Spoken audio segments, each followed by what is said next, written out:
parang sa ating pagkakadinig ay tutulungan ng DOJ ang mga witnesses para makapag-testify, para mabigyan ng hustisya ang dapat na mabigyan ng hustisya.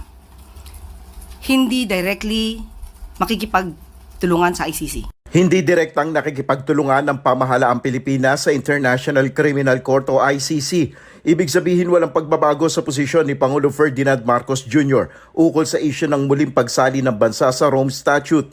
Ito ang iginiit ng Malacanang kasunod ng pahayag ni Department of Justice Secretary Jesus Crispin Remulla na aasistihan nila ang mga tetestigo sa The Hague ukol sa kasong kinakaharap ni dating Pangulong Rodrigo Duterte. Paliwanag pa ng Malacanang, maaaring sabihing indirectly ay nakikipagtulungan na ang Pilipinas sa kaso ni FPRRD, ngunit ibaan niya ang pinaka-intensyon ng pamahalaan. It can be said that it is indirectly cooperating with the ICC, but